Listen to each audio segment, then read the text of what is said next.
Hey there, it's Dave from Baking with Fox Hollow Kitchen. Join me today as I go back in time and revisit a recipe from 5 years ago, only on Baking with Fox Hollow Kitchen.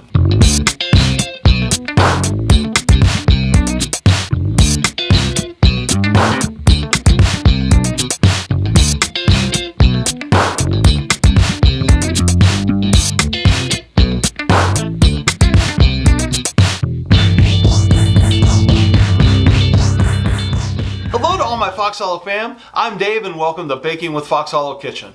Well, today, as I said, we're going to go back 5 years into the past where we did a recipe for quiche Lorraine. So let's take a look. Hello to all the Fox Hollow fam and welcome to Baking with Fox Hollow Kitchen. Now, there was a really popular book in the 1980s called Real Men Don't Eat Quiche. Well, to that, I have to say, shut up, fool! So it's time to get gnarly and make some bodacious quiche Lorraine. If you're ready then, let's get radical. Okay. Well, anyway, today we're going to make mini quiches in a mini muffin pan. They're easy, they're delicious. You can put any ingredients in them that you want. So if you're ready, then let's have some fun. All right, Dave, I see we got our trusty Ninja food processor here going. What do we got going? Okay, the first thing we're going to do is we're going to make a pie crust, which you've seen us do numerous times before if you watched any of our pie videos. Okay. So we're going to do it real quick here. It's a very simple recipe. We're just going to take 2.5 cups of flour in our trusty food processor here. Okay. That's 2 and another half. To that we're going to add a teaspoon of salt. Okay. And 2 teaspoons of sugar. Okay. And we're just going to pulse this until it's all mixed together. Okay. That's the easiest way to do it.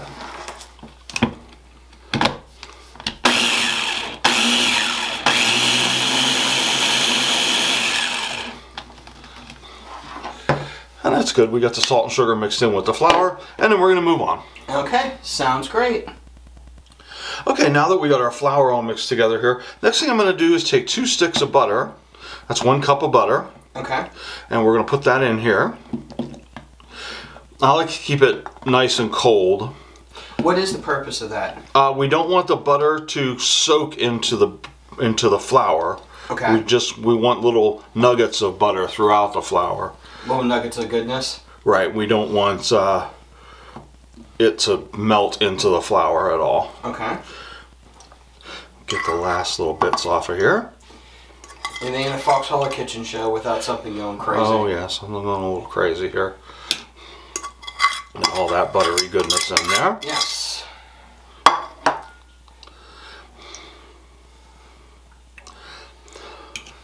And we like using a certain type of butter, but whatever your heart's desire. Yeah, as long as you're using real butter, you don't want to use margarine for this. You want to use real butter, real dairy butter. Yes. And then we're just going to pulse this until we get the butter chopped up and into the flour good. Little pebbles of butter mixed in with the flour.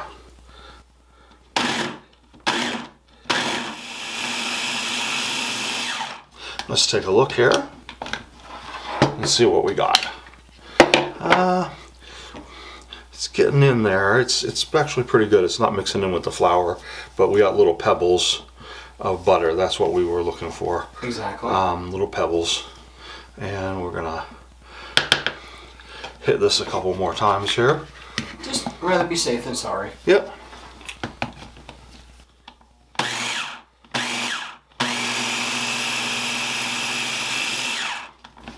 Okay. And that is looking really good. It's getting into the flour there. We got little pebbles of butter. Now to hold it together, what we're going to do is put a little ice water in it. Again, we don't want to melt the butter, so we're using ice water. Mm-hmm. And we're just going to drizzle some in here. Little by little, right? Yeah, little by little, like a teaspoon or tablespoon at a time. Yeah, just enough to get the dough formed. Correct, just until it comes together.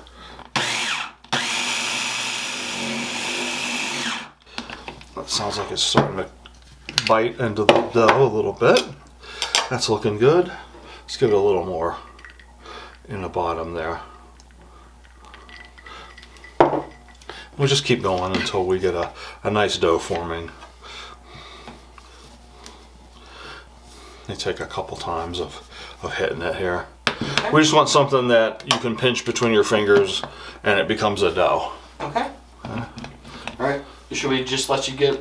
Yeah, we're going to just do this and we'll see what the result is. Yep. Okay, I think we got a pie crust here. If I grab it between my fingers, it smushes together and I get a crust. So that's what I'm looking for here. Once we got that, we're going to take this up and roll it into a ball. Okay. Okay, so I have a dough ball here, which is looking really good. The more you work it, the softer it gets. First it's pretty crumbly, but then you keep working it and it gets the flour and butter all mixed together. Just get all of it up here, form it into a ball, roughly. And then what I'm going to do is cut it in half because I want 2 pieces. Usually that would be a top and a bottom crust. I'm going to form each ball into, or each half into a ball. Mm-hmm.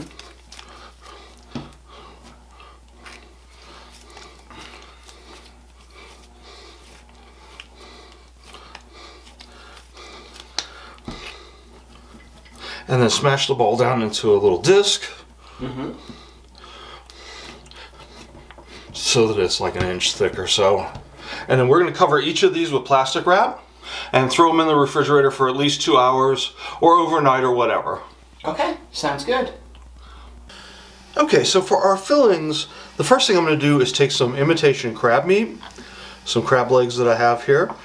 You can use regular crab or shrimp or whatever you have. I'm just going to dice these up really fine. Using my chef knife.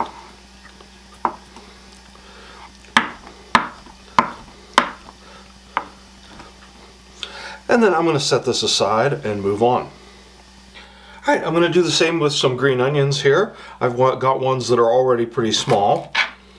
Just cut the roots off of them. And I'll just make them really small.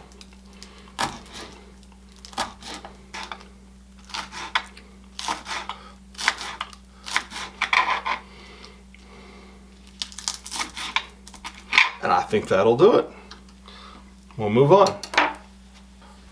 Next I'm going to cut up a red bell pepper, same way. I'm going to make it nice and fine. Get everything out of here.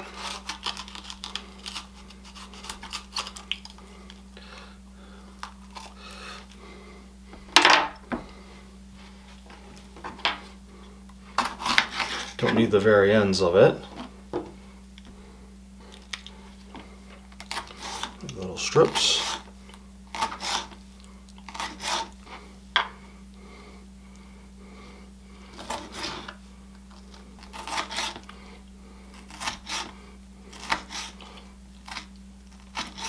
That's nice and finely diced. I'm going to do the same thing with the other half, and we are good to go.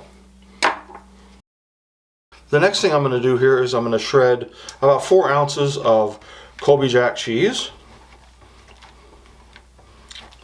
As fine as I can make it, again. Now, Dave, what do we always say about the pre-packaged cheese? Why do we always use the block? We always use the block because the pre-shredded cheese has an anti-clumping agent to keep it from becoming just a big mass in the bag, and that makes it not quite as melty. So we don't use that if possible. We go ahead and just grate our own cheese. Okay, and I think we got a big thing of cheese here. That's plenty. Okay. To do our quiches with. Okay. And we are going to move on. All right, sounds good. Okay, for our filling, I'm going to take 4 eggs.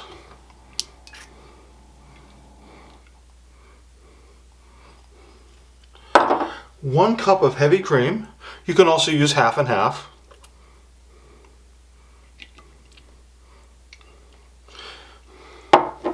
A 1/4 teaspoon of salt. And a 1/4 teaspoon of black pepper. And I'm going to whisk this all together until it is completely smooth. Okay, That is great, and I'm going to set this aside and move on to our crust. Okay, for our crust, I'm going to take one of the 2 pie crusts that I made earlier, and it's cold from the refrigerator, but it'll warm up. I'm just going to roll it out very slowly on a lightly floured surface. Just keep it from sticking. You want to coat it with flour here and there.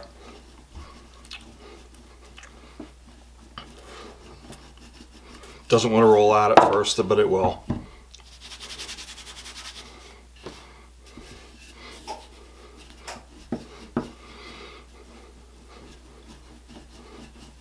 And we want to get this to be about 12, 13, 14 inches, just so it's like 1/8 of an inch thick. Okay, I think that's about right. And now I have a 2.5 inch cookie cutter, and I'm going to start cutting circles out that are 2.5 inches in diameter. And that's just about right for our pie crust. We want to get 24 out of this. We'll have to re-roll the pie crust again.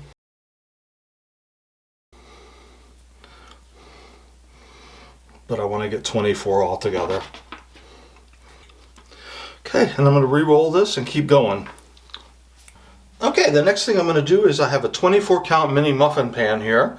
I'm going to take each of my pieces and just press them right into there like that. Make sure they're the whole way down to the bottom and up the sides. 2.5 inches fits just perfectly inside one of these. We're just going to press them down in.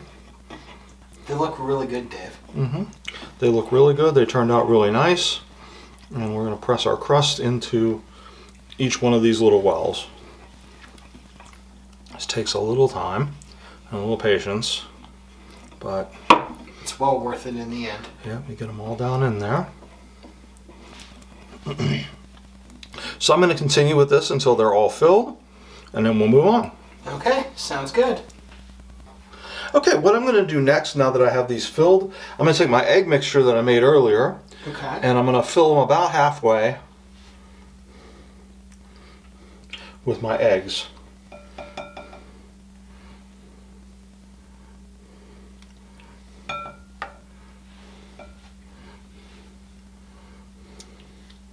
Go a little more, actually. Maybe about 2/3 full. Okay. There's plenty of the egg.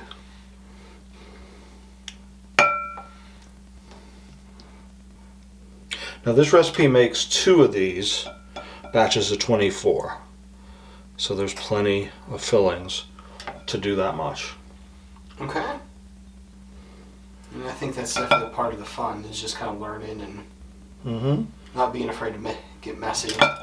Right. And experiment with some fun flavors and everything, so. Okay, and now we're going to move on. Okay, sounds great.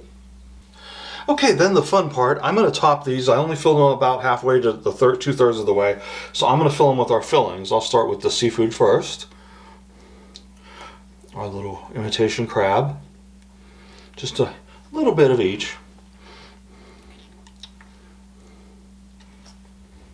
Like I said, a little of this goes a long way. We don't need very much of it.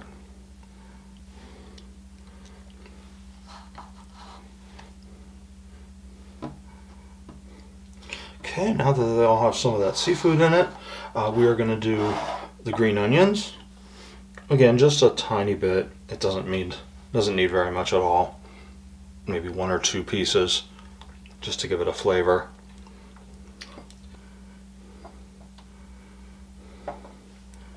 Okay, and then our red bell pepper, same thing, just a couple in each one, that's all we need.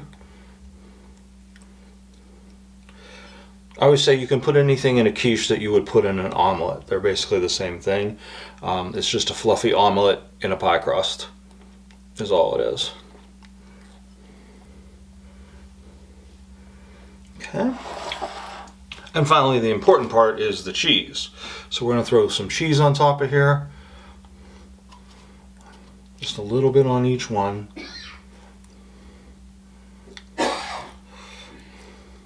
Don't want them to overflow. We just want a little bit of cheese on each one. Get a little bit extra in some of these that didn't get very much.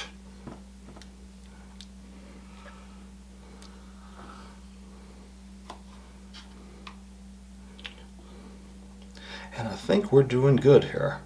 I think what we'll do is next we're going to pop these in the oven at 375 degrees, and we're going to bake them for 25 to 28 minutes till the centers are almost set and the edges of the crust start to turn golden brown.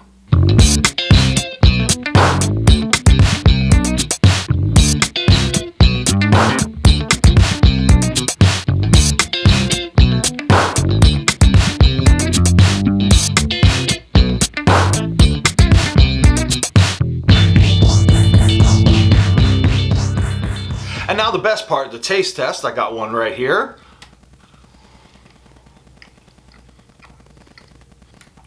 Oh man, that is so delicious, and this crust is so flaky. You guys are going to love it. Wrapping up today, I want to thank you all for joining us and encourage you to check out our friends and support channels listed in the description below. But before I go, always remember, it's good times and good food, only on Baking with Fox Hollow Kitchen. We'll see you soon. If you like this video or any of our other videos, Be sure to hit the like and subscribe buttons and stay tuned for future shows.